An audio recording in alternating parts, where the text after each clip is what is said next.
같이 묵상 기도드리시겠습니다.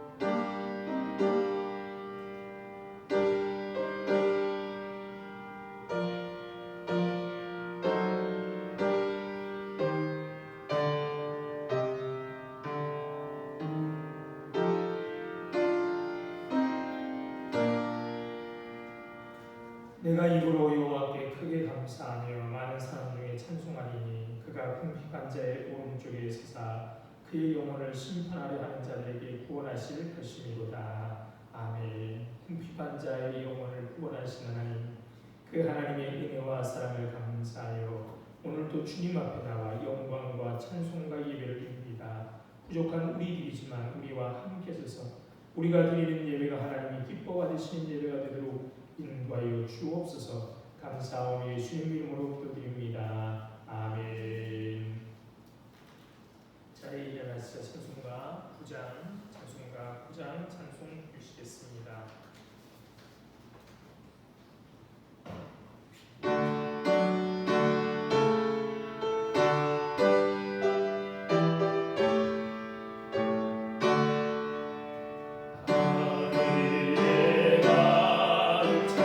영광의 하나님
4번 히브리서 11장 교독합니다. 믿음은 바라는 것들의 실상이요 보이지 않는 것들의 증거니 선진들이로서 증거를 얻었느니라.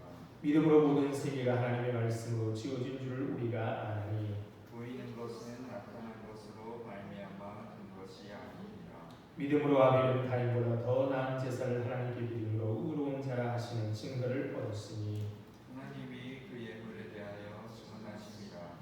그가 죽었으나 그 믿음으로서 지금도 말하느니라. 믿음으로 에녹은 죽음을 보지 않고 옮겨졌으니 하나님이 그를 옮기심으로 다시 보이지 않으리라. 그는 옮겨지기 전에 하나님을 기쁘시게 하는 자라 하는 증거를 받았느니라. 믿음이 없이는 하나님을 기쁘시게 하지 못하나니 하나님께 나아가는 자는 반드시 그가 계신 것과 또한 그가 자기를 찾는 자들에게 상 주시는 이심을 믿어야 할지니라. 아멘. 다같이 사도신경 하심으로 신앙 고백하시겠습니다.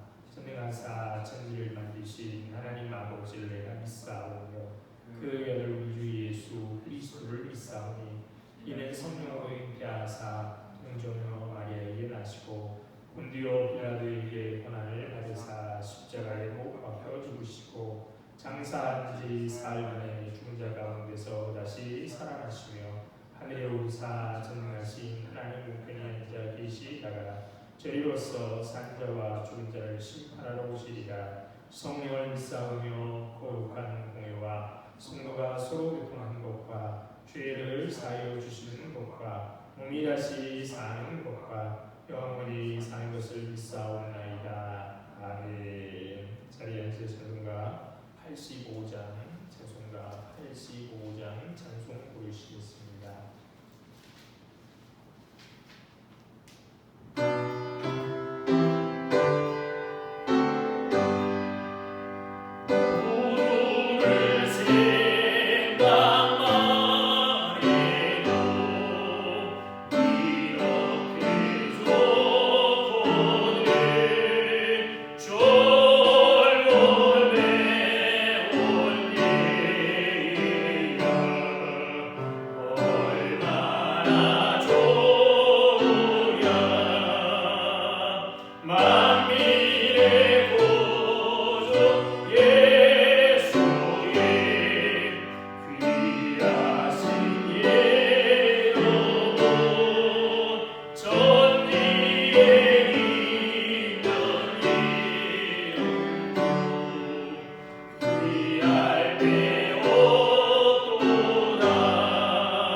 사랑과 은혜로 우리 함께 하시는 하나님, 우리에게 예배할 시간을 허락하시고 또 예배하게 하시니 참 감사드립니다. 이 시간 온전히 하나님만 영광 받기를 바라오며 하나님 앞에 온전히 나아가길 원하오니 주님 인도하여 주시옵소서. 하나님, 우리는 하나님 앞에 참 죄인임을 고백합니다. 하나님께서 우리에게 주신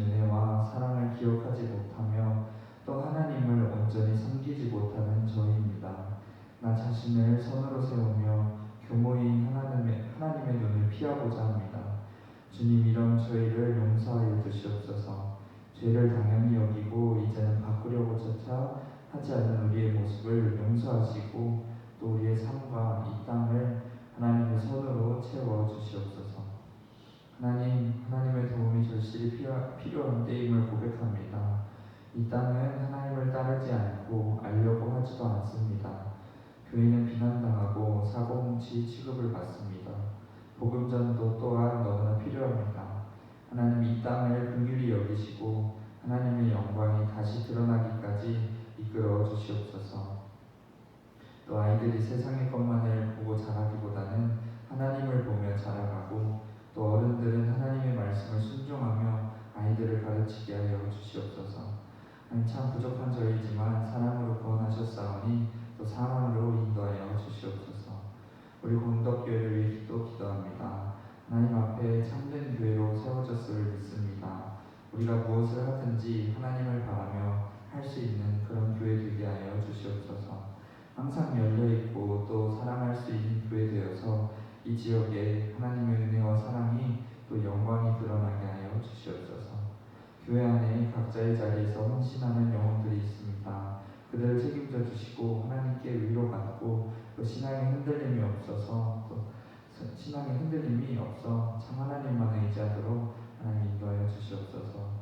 곧 중고등부 수련회가 있사온데 하나님 지켜주시고 하나님 아이들이 하나님의 말씀을 굳게 잘 배우고 굳게 믿어갈 수 있는 그런 시간을 허락하여 주시옵소서. 이제 말씀 들을 때에 부족한 우리를 채워주시고 닫혀있는 우리의 눈과 귀와 마음을 열어주시옵소서. 또 말씀 전하신 목사님 채우셨사오니 우리에게 귀한 가르침 있게 하시고 또 하나님의 말씀을 훌륭하게 전달하는 그런 사람 되게 하여 주시옵소서. 감사드리며 예수님의 이름으로 기도드렸습니다. 아멘.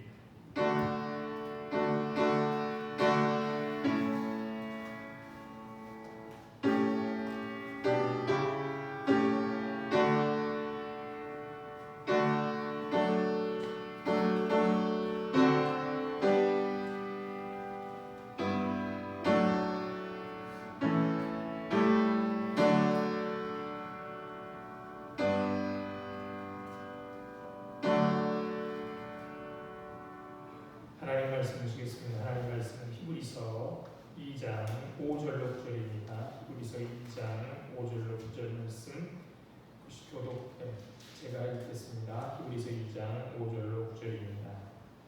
잘 준비하고 제가 읽겠습니다. 하나님이 우리가 말하는가 장차 올 세상을 천사들에게 복종하게 하심이 아니니라. 그러나 누구인가 어디에 증언하여 이르되 사람이 무엇이기에 주께서 그를 생각하시며 인자가 무엇이기에 주께서 그를 돌보시나이까. 그를 잠시 동안 천사보다 못하게 하시며 영광과 존귀로 관을 씌우시며 만물을 그들 아래 복종하게 하셨느니라 하였으니 만물로 그에게 복종하게 하셨은즉 복종하지 아니하는 것이 하나도 없어야 하겠으나 지금 우리가 만물이 아직 그에게 복종하고 있는 것을 보지 못하고 오직 우리가 천사보다 잠시 동안 못하게 하심을 입은 자 곧 죽음의 고난 받으심으로 말미암아 영광과 존귀로 관을 쓰신 예수를 보니 이를 행하심은 하나님의 은혜로 말미암아 모든 사람을 위하여 죽음을 맛보려 하심이라. 아멘. 주님의 은혜와 평강이 우리와 함께 하시기를 바랍니다. 삼복의 한복판을 지나가고 있습니다.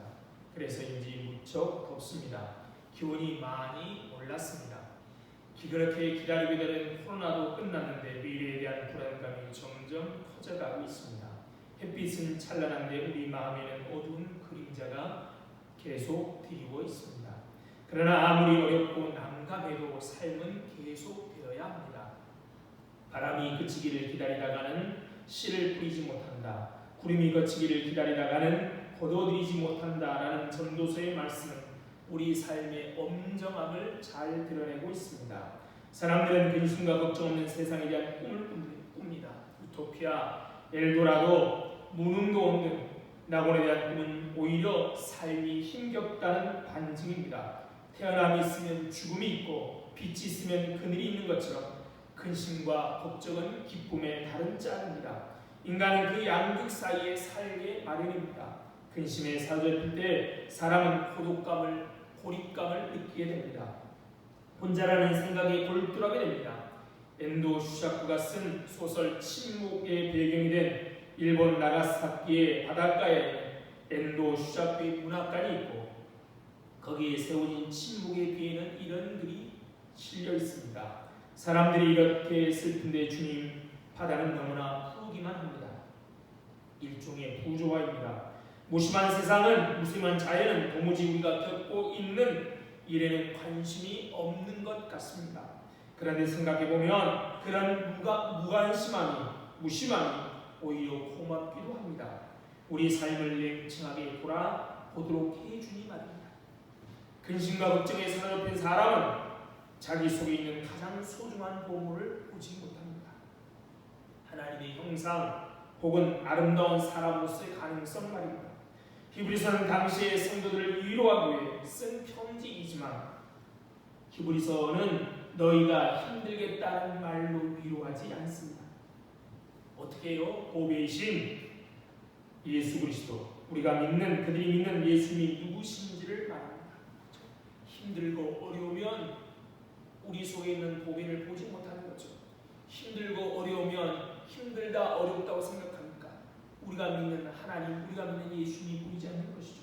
그래서 히브리서는 말로 위로하기보다는 예수님이 누구신지를 우리에게 설교하고 있는 겁니다.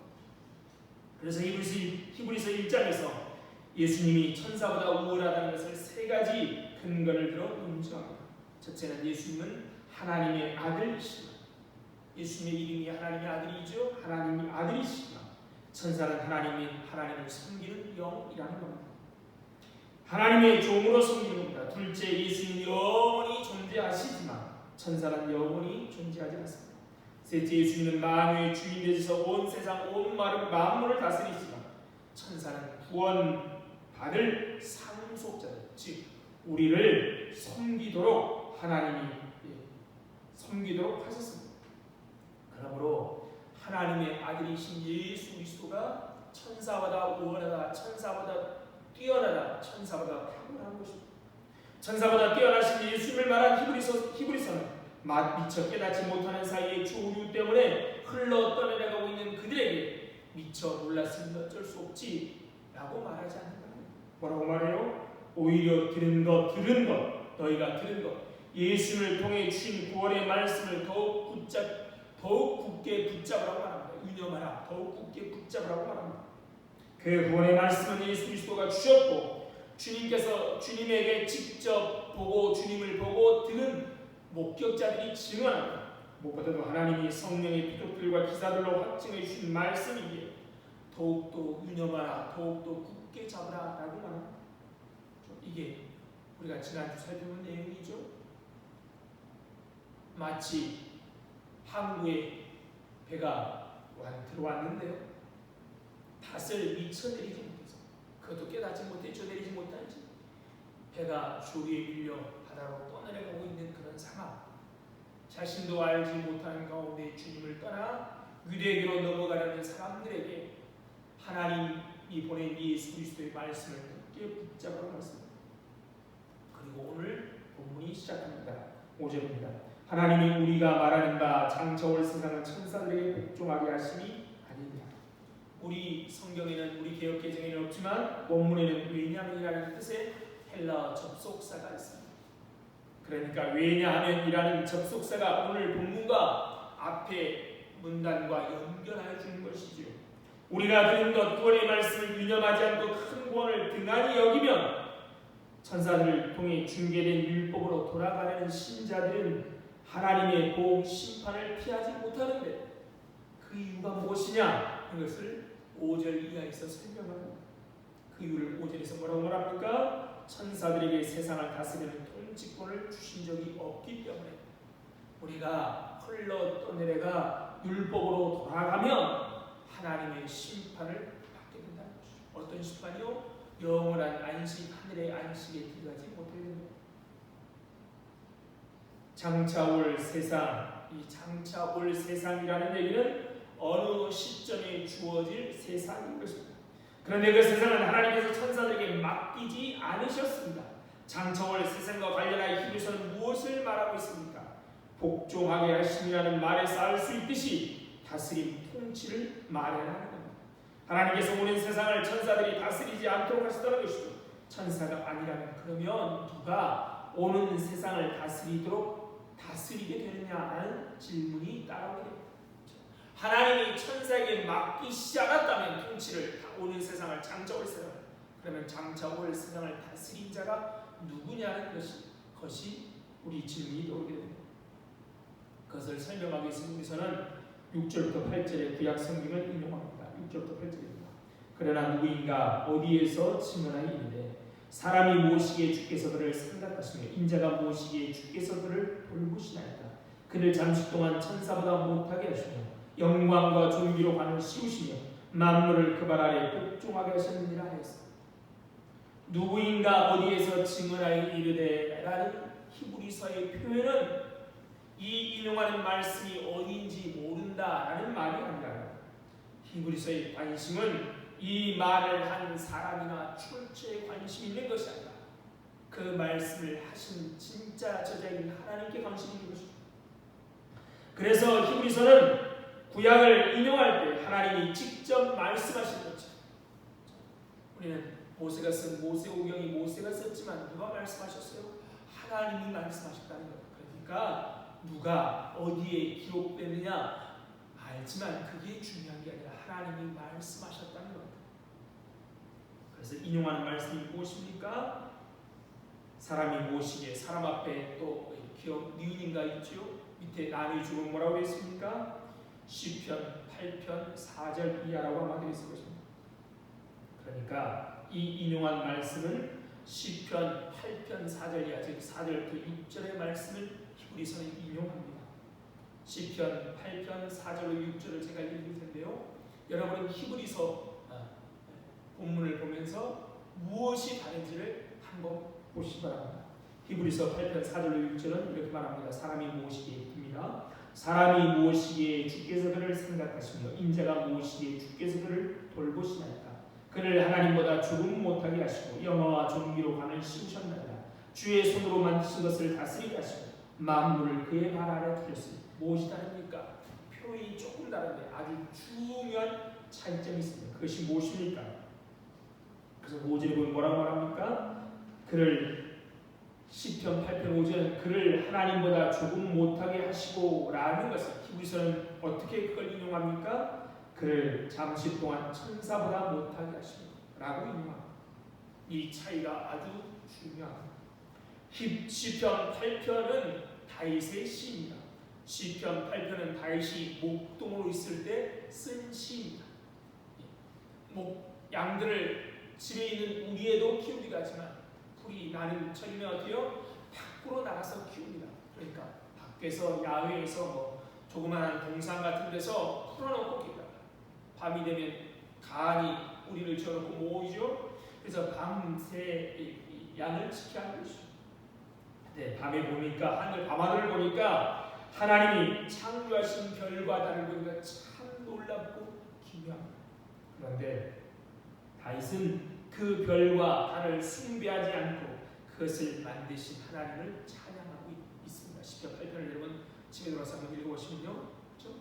세상에 많은 사람들이 별, 달을 숭배하고 해를 숭배하는데 다윗은 별과 달을 보면서 어떻게 한다고요? 하나님을 찬양하고 있습니다. 그러면서 자연과 비교하면 보잘것없어 보이는 사람, 즉 자신을 보게 됩니다. 그런데 열등감에 빠지지 아니하고 오히려 하나님께서 사람을 만드신 목적에 관심을 가지고 묵상합니다. 그렇죠? 해와 우리가 어떤가요? 자연을 볼 때 우리는 어떤가요? 다른 동물을 볼 때 우리는 어떤가요? 그런데 열등감에 빠지지 않고 어떻게 한다고요? 하나님이 우리를 만드신 목적을 기억하며 묵상합니다. 달이나 별 같은 자연 만물에게 크기나 능력이 부족하고 연약하지만 인간은 하나님이 사람을 생각하시고 기억하시고 돌보시고 말할 수 없는 특권과 은혜를 누리고 있는 인간을 묵상하며 하나님의 사랑을 찬양하고 있는 겁니다. 감사하고 있는 것입니다. 그러면서 다윗은 과감히 하나님께서 사람을 만드시되 하나님보다 조금 못하게 만드셨다. 그리고 말하면서 영광과 존귀로 관을 씌우셨다. 즉 존귀하고 영화롭게 하셨다라고 하나님의 사랑을 노래하는. 우리가 아무리 달리기가 빠른 선수랄지라도 동물의 빠른 치타보다 빠르겠습니다. 아무리 힘이 센 역도 선수랄지라도 힘이 센 동물에 비교하겠습니다. 아무리 높게 뛰는 높이뛰기 선수라도 벼룩보다 높게 뛰겠습니다. 그런데 다윗은 그 비교에서 부족하다, 연약하다, 모자라다 이게 관심이 있는 게 아니라 하나님이 우리를 만드신 목적, 거기를 바라보며 하나님께서 장차 하나님께서 영광과 존귀, 영화롭게 하고 존귀롭게 하셨음을 감사하며 찬양하는 것이죠. 하나님께서 왜 우리를 이렇게 만드셨습니까? 하나님이 영화롭고 존귀하게 지신 이유를 우리는 모릅니다. 왜 그렇게 만드셨는지 우리는 알 수 없습니다. 그러나 하나님께 지으신 우리에게 하나님께서 만드신 만물을 다스리게 하셨습니다. 만물을 우리 발 아래에 복종하게 하셨습니다. 이 이야기는 어디서 온 겁니까? 다윗이 어디서 한 걸까요? 창세기 1장에서 한 거죠. 창세기 1장은 하나님께서 사람을 창조하셨습니다. 그런데 하나님이 창조하신 것은 사람만이 아니라 온 우주만. 그런데 사람을 창조해 어떻게 창조하셨습니까? 하나님의 형상과 하나님의 모양대로 사람을 창조하셨습니다. 하나님이 창조하신 것은 사람만이 아닌데 하나님의 형상과 하나님의 모양대로 만드신 것은 사람밖에 없습니다. 왜 그렇게 하는지 우리는 알지 못하지만 하나님은 늘 하나님의 형상과 하나님의 모양대로 만드셨습니다. 하나님의 형상과 하나님의 모양대로 만든 것은 사람, 인간 외에는 아무것도 없습니다. 하나님이 다 만드셨는데요. 하나님의 형상과 하나님의 모양대로 만든 것은 우리 인간밖에 없다는 것이죠. 이렇게 하나님의 형상대로 또 하나님의 모양대로 우리를 만드시며 하나님은 이렇게 말씀합니다. 창세기 1장 28절 29절에 이렇게 말하죠. 하나님이 그들에게 복을 주시며 하나님이 그들에게 이르시되 생육하고 번성하여 땅에 충만하라. 땅을 정복하라. 바다의 물고기와 하늘의 새와 땅에 움직이는 모든 만물을 다스리라 하시라. 하나님이 만드신 만물에 하나님의 형상과 하나님의 모양대로 우리를 세우셨습니다. 왕이신 하나님을 대신하여 만물을 다스리고 주관하는 엄청난 특권과 사명을 주셨다는 겁니다. 하나님보다 조금 못하지만 영광과 존귀로 관을 씌우셨습니다. 마치 왕이 거처럼. 그러나 왕은 아니죠. 만물의 왕은 누구십니까? 하나님이십니다. 이것이 창세기 1장이 말하는 인간의 존엄함이고 인간의 이상적인 신분이고 인간의 이상적인 역할입니다. 우리는 누구냐? 그런 사람이라는 것이죠. 그래서 청지기라는 말도 쓰기도 하고요. 하나님의 대리자라는 말도 쓰기도 하죠. 우리 게 아니지만 마치 하나님은 우리 것이냐 우리에게 맡겨주고 계십니다. 그런데 문제가 생겼습니다. 어떤 문제가 생겼습니까? 하나님께서 창조물을 거룩하게 보존하고 다스리라는 사명을 주신 사람 아담과 하와가 그 사명을 감당하지 못하게 된 겁니다. 그래서 하나님의 뜻을 따라 거룩하게 보존할 곳에 죄가 들어오게 되었습니다. 이것이 바로 창세기 3장에서 말하는 선악을 알게 하는 나무의 열매를 따먹은 사건, 불순종의 사건을 통해 죄가 없던 곳에 죄가 들어오고 악이 없던 곳에 악이 판을 치는 일이 일어나는 겁니다. 만물을 다스려야 하는 사명과 역할을 책임 있게 감당하지 못하게 됨으로 말합니다. 그래서 만물 속에 죄와 악이 가득하게 된 겁니다. 그래서 하나님께서는 아담과 하와를 에덴 동산에서 쫓아내십니다. 아담과 하와를 에덴 동산에 쫓아내신 것을 통해 우리는 아담과 하와에게 임한 죽음을 발견할 수 있습니다. 죄를 범하지 않았다면 아담과 하와는 죽음을 맛보지 않을 수 있었습니다. 정확한 하나님의 계획을 모릅니다. 그렇지만 맛보지 않을 수도 있었습니다. 하나님께서는 에덴 동산에 생명나무에 있어서 하나님께서는 다른 방식으로 아담과 하와를 살게 하시고 번성하게 하셨을 것입니다. 그렇죠? 아담과 하와를 에덴 동산에 쫓아내 이르기에 뭐라고 말씀하셨죠? 이들이 생명나무를 따먹을까 봐 하나님 못 들게 하실지요. 그러니까 우리를 처음 만드신 계획 안에 우리를 어떻게 영원히 살게 하실지 모르지만 하나님은 아담과 하와가 죽지 않을 수도 있게 하나님 만드셨을지도 모릅니다. 하나님의 계획이 있었음에도 범죄함을 통해 죄가 들어올 때 심판을 받게 되어 마침내 죽음을 맛보는 존재로 바뀌게 됐습니다. 하나님의 정확한 계획은 모르지만 아담과 하와는 아마 죽지 않았을 것입니다. 그런 하나님의 계획이 있었음에도 죄가 들어오면 어떻게 돼요?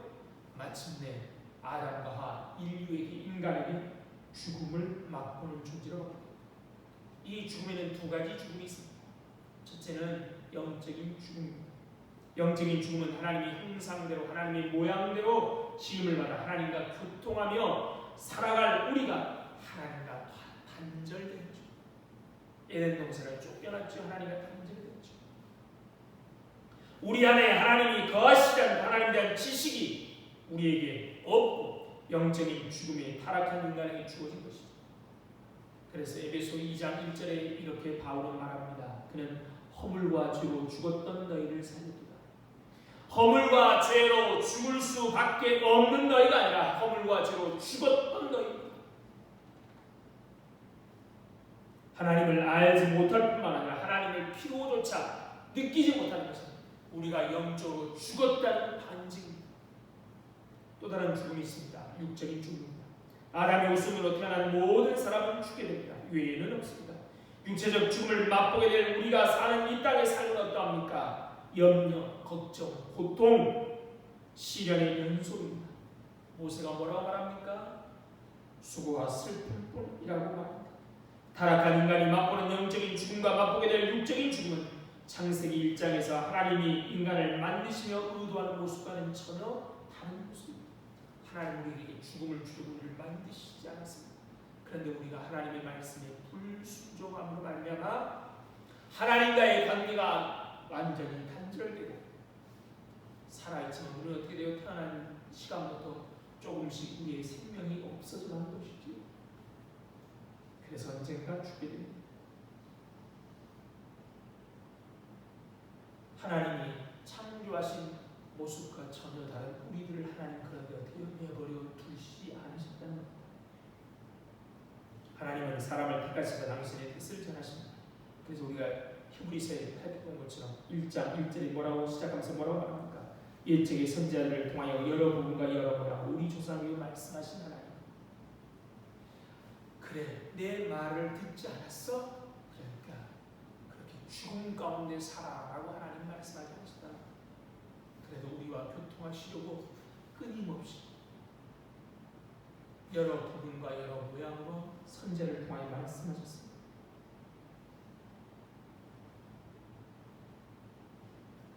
그런데 여러 부분과 여러 모양으로 말씀하시지만 깨닫지 못하니까 하나님 사람들이 깨닫지 못합니다. 그래서 하나님께서는 어떻게 하십니까? 히브리서 1장 2절에 이렇게 말하죠. 이 모든 마지막 날에는 아들을 통하여 우리에게 말씀하셨습니다. 아들을 통하여 하나님의 뜻이 무엇인지를 이 땅 가운데 알리고자 하셨습니다. 그래서 그 일을 위해 예수께서 이 땅에 오셨습니다. 그런데 예수님은 히브리서 1장에 소개되는 것처럼 하나님의 영광의 광채요 그 본체의 형상인 전능자의 모습으로 이 땅에 오지는 않으셨습니다.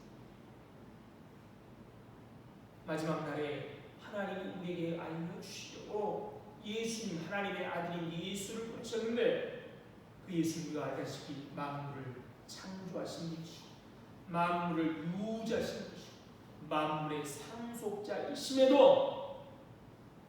어떻게 해요? 평범한 사람의 모습으로 이 땅에 오셨다는 것.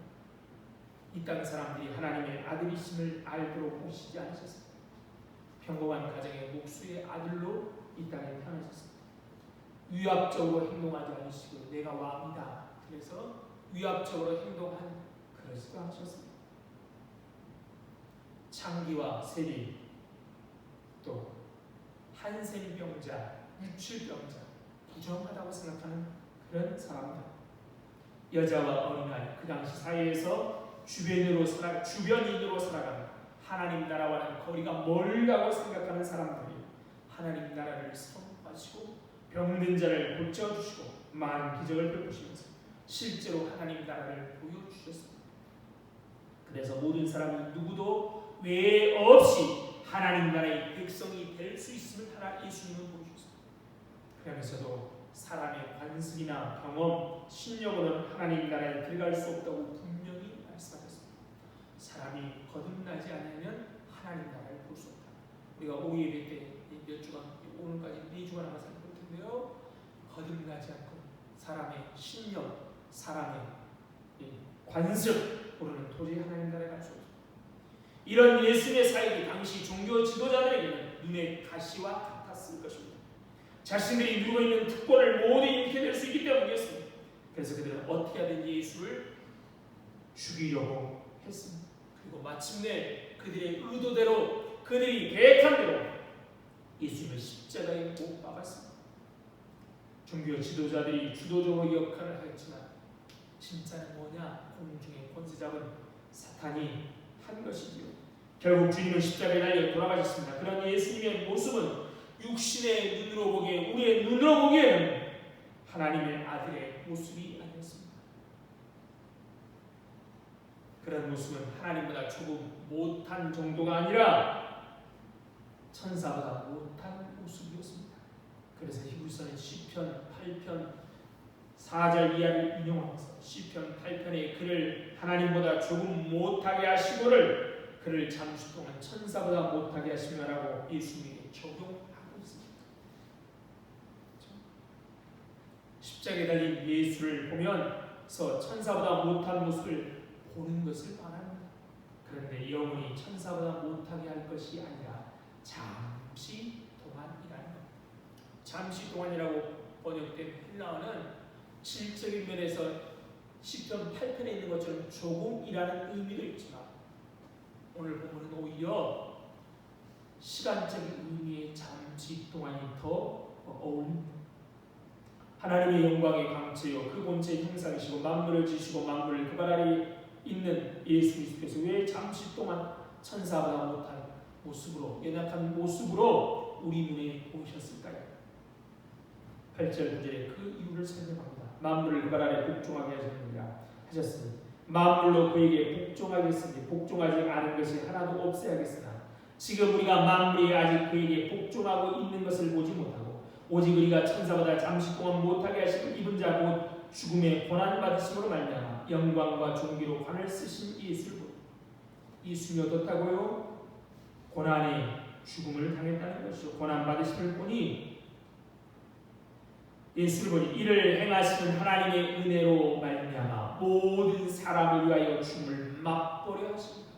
왜 예수님이 잠시 동안 천사보다 못하게 하셨느냐? 그 이유는 뭐냐면 하나님의 은혜로 모든 사람들을 위하여 죽음을 맛보게 하시고 모든 사람을 위하여 죽음을 맛보게 하시려고 그 뛰어나신 예수님이 잠시 동안 천사보다 못했던 것이죠. 예수님의 죽음은 우연이 아닙니다. 또한 예수님의 죽음은 갑자기 일어난 비상조치도 아닙니다. 어쩌다 죽은 것도 아니고요. 계획이 실패해서 예수님이 돌아가신 것이 아닙니다. 모든 사람이 영적으로 죽었고 태어나면서부터 죽을 몸을 가지고 살아가면서 저주와 심판, 고통 가운데 살 수밖에 없는 우리를 위하여 하나님의 아들이 죽으심으로 우리를 죽음에서 건져내시려고 그 귀하신 예수님이 잠시 동안 천사보다 낮아진 모습으로 우리에게 나타나신 것입니다. 그것은 히브리서는 말하고 있는 죽음의 고난을 통해 하나님의 뜻을 잘 드러내신 예수님을 하나님의 영광과 존귀로 관을 씌우시고 만물을 그 발 아래 복종하게 하십니다. 원래 주님 아래 만물이 복종이 있지요. 그 발 아래. 근데 잠시 동안 그게 천사보다 못한 모습으로 우리를 위해 대신 죽음을 맛보시고 우리를 위해 대신 죽으시려고 천사보다 잠시 못한 모습으로 십자가의 고난의 죽음을 당하셨습니다.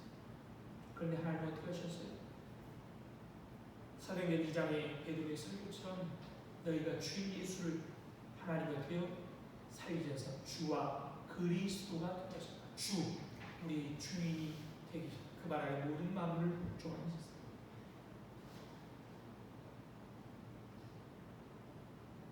예수님이 십자가의 고난과 죽음이라는 구원 사건을 통해 이 세상은 더는 사탄이 지배하는 세상이 아니라 하나님의 통치가 이루어지는 세상을 하나님이 만드신 것이죠.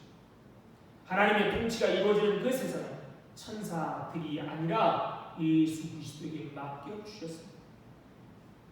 예수 그리스도의 통치는 예수 그리스도가 다시 오는 그날에 시작하는 것이 아니라, 그렇죠? 예수 그리스도가 오시는 그날에 완전히 이루어지지만 장차 올 세상에 그때 주님이 다시 오실 때 시작하는 것이 아니라 예수 그리스도의 십자가의 죽음과 부활을 통하여 하나님의 통치가 시작된 때부터 이 세상 가운데 하나님의 통치가 이루어지고 있습니다. 예수님이 언젠가 다시 오시는데 그때 하나님의 통치가 이루어지고 예수님의 통치가 이루어지는 것이 아니라 지금도 예수님의 통치가 이루어지고 있습니다. 우리도 바로 하나님의 통치가 예수 그리스도를 통하여 시작된 시대를 살고 있습니다. 그러므로 예수 그리스도를 통하여 하나님을 떠났던 자들이 예수님의 죽음을 통해 새로운 생명을 발견하게 되었습니다. 우리에게 가장 큰 문제였던 우리 속에 하나님을 알지 못하던 우리가 예수의 십자가의 죽음과 부활로 말미암아 변화가 일어났습니다. 마치 마른 뼈들이 살아나는 것처럼 우리의 영혼이 살아나는 역사가 있게 되었습니다. 이게 바로 구속의 의미인 것이죠. 그러나 우리 속에 주어진 이 생명은 더 거룩하고 완전하게 되는 과정이 필요합니다. 우리는 예수 그리스도를 믿을 때 새로운 생명을 갖게 되지만 이 생명은 어떻게 되어 더 거룩하고 자라가야 합니다. 죄로 인해 온 죽음이 영의 죽음과 육의 죽음이 있듯이 예수 그리스도를 통해 구속받게 될 때도 두 가지가 일어납니다. 예수 그리스도를 주로 영 고백할 때 죄 가운데 있던 죄 가운데 있어 의에 대하여 반응하지 않던 우리의 영, 죄에 대하여는 점점 무감각하게 되고 의에 대하여는 반응하는 사람들이 되었습니다. 우리가 죄로 말미암아 영적으로 죽어서 하나님을 알지도 못하고 하나님에 대해서 알려고 하지도 않던 우리들이 그래서 오직 뭐에만 반응해요? 죄에 대해서만 반응했죠. 그래서 우리들이 예수 그리스도를 주로 영접하면 어떻게 돼요? 이제 죄에 대해 반응하던 우리가 점점 죄에 대해서 무감각해지고 하나님을 더 알아가게 된 것이죠. 영의 부활이 시작되었던 것이죠. 우리의 영만이 아니라 우리의 몸도 부활하게 됩니다. 언제요? 바로 주님이 다시 오실 때 몸의 부활도 분명히 성경은 말하고 있습니다. 이제 예수 그리스도를 통해 영이 살아나게 된 우리에게 아담에게 맡기신 사명을 우리에게 맡기십니다. 생육하고 번성하라, 땅에 충만하라, 만물을 다스리라는 사명을 우리에게 주셔서 이 땅을 사는 목적이 어떻게 하면 내가 더 잘 먹고 더 잘 살까가 아니라 하나님의 의 통치가 온 땅 가운데 이루어지는 그 일을 위해 우리의 시간과 재능, 우리의 모든 것을 사용하게 하십니다. 우리는 이제 누가 된다고요? 주를 영접하면, 예수를 믿으면 이제 첫사람 아담과 하에게 주셨던 그 사명이 우리에게 임합니다. 어떤 사명입니까? 땅에 번성하고 충만하고 땅을 정복하고 땅을 다스리는 그런 역할, 사명이 주어집니다. 온 세상을 천사가 다스리지 않고 하나님의 명령을 받은 위임받은 우리가 다스리게 되는 것이죠. 우리는 살아가면서 많은 문제를 겪습니다. 사소한 문제부터 큰 문제까지 우리의 삶은 문제의 연속입니다. 내가 해결할 수 있는 것은 해결하고 해결할 수 없는 건 어떻게 해요? 맡기죠. 다인에게 그것을 할 만한 사람들이 많고. 그런데 해결할 수 없는 문제도 있습니다. 겉으로 보면 아무런 문제가 없는 사람처럼 보이는데 마음의 병 때문에 마음의 병을 고칠 수 없어 힘들어합니다. 병원에 가도 상담을 받아도 해결되지 않습니다. 이런 문제들이 세상에 참 많습니다. 그런데 성경에서 말하는 우리의 진짜 문제는 이런 것이 아닙니다. 그러니 해결책도 달라야만 합니다. 우리의 눈에 보이지 않는 영이 죄로 물들어버린 문제가 바로 우리의 문제라고 성경은 분명히 말씀하십니다. 옷에 올르건 세탁기에 넣어 빨면 되고 그것도 안 지면 특수 세제를 사용하면 됩니다. 그러나 우리의 영혼의 문제는 그렇게 해결되지 않습니다. 해결 방법도 우리에게 없습니다. 우리 영혼의 문제를 해결하기 위해서 하나님께서 사랑하신 아들을 이 땅에 보내셔서 천사보다 잠시 동안 낮아지는 죽음의 고난을 통과하기 위해서 우리의 죽음을 맛보게 하심으로 우리의 영적인 영혼의 문제를 해결해 주셨습니다. 그게 어떻게 우리 해결한 그 문제 내게 되느냐, 해법 내게 되느냐? 예수 그리스도를 믿을 때 믿으면 우리의 죄, 우리의 진짜 문제인 영적인 죽음의 문제를 하나님과 단절되어 각양 좋은 은사, 좋은 것들이 하나님 도움인데요. 하나님과 나 사이에 단절되어 있으니까 살 수 없지, 죽었지. 예수를 믿으면 그 단절된 것이 연결되며 내게 필요한 모든 것을 채워주시고 우리에게 맡기신 사명, 만물을 다스리는 사명이 우리에게 회복되는 것입니다. 세상을 다스릴 수 있는 하나님의 이름으로 생각할 수 있는 사람이 되는 것입니다. 만물을 만드시고 주인이신 예수님께서는 나 같은 죄인을 살리기 위해서 하늘의 영광, 존귀, 권세를 다 버리시고 인간의 몸을 입고 이 땅에 오셨습니다. 그 예수를 믿으면 우리의 근본적인 죄의 문제가 해결되어 하나님의 만드신 원래의 모습으로 회복됩니다. 만물을 다스리는 사명을 회복하게 하신 하나님의 은혜를 잊지 말고 하나님의 영광을 위해 사시는 우리는 누구냐? 절절 매고 끌려가는 사람들이 아니라 어쩔 수 없이 합니다.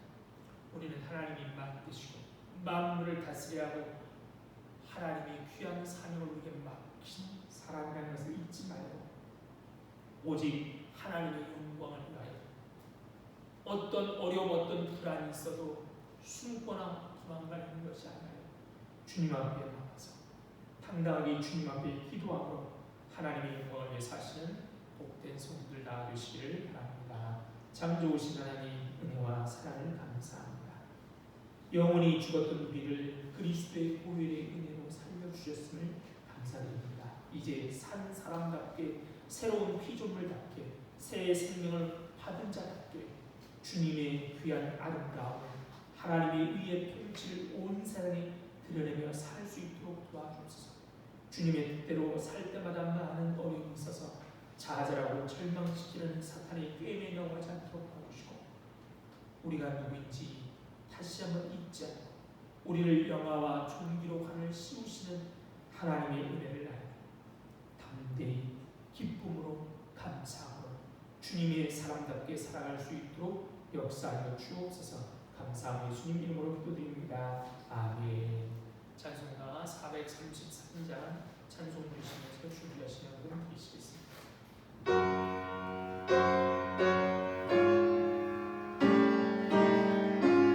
1절 4절 반복합니다.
준비로 관을 씌우시고 귀하게 하나님의 귀한 일들을 맡겨주심을 감사하여 오늘도 주님 앞에 귀한 물질 드립니다. 이 물질과 함께 우리들을 받아주셔서 하늘의 귀하고 아름다운 일에만 사용하여 주옵소서. 물질이 없어서 건강 때문에 열정이 없어서 무엇보다 믿음이 없어서 하나님의 영광을 가리지 않도록 미리미리 넉넉하게 채워주셔서 하나님의 영광을 위하여 온 땅에 하나님의 의로운 통치가 이루어지도록 그렇게 노력하며 사는 우리를 뵐 수 있도록 은혜 베풀어 주옵소서. 참 어려운 더운 여름을 지나가고 있습니다. 이 더위에 하나님 우리 건강 잃지 않도록 도와주시고 무엇보다도 장마 피해로 말미암아 아버지로 고통당하는 사람들에게도 하나님 빨리 회복되고 가정으로 원래 복음 행복의 안식처로 돌아갈 수 있도록 역사하여 주옵소서. 감사하며 예수님 이름으로 기도드립니다. 아멘. 내일부터 수요일까지 중고등부 수련회가 한국성서대학교 캠퍼스에서 있습니다. 많은 기도와 관심 부탁드립니다. 이런 성경교 은혜 가운데 잘 마쳤고요. 그래서 수고와 기도를 하신 모든 분들께 감사드립니다. 자리에 일어나서 인사하시겠습니다. 반갑습니다. 사랑합니다. 축복합니다. 행복하십시오.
하나님 아버지의 다음 없으신 사랑과 성령님의 교통하심이 오늘 또 새 생명을 가지고 하나님이 맡기신 일을 감당하기로 다짐하는 이 자리에 모인 모든 성도들과 그들의 하는 일과 건강과 가정교회 그리고 우리 공동교회 위에 지금부터 영원토록 함께 있을지어다. 아멘.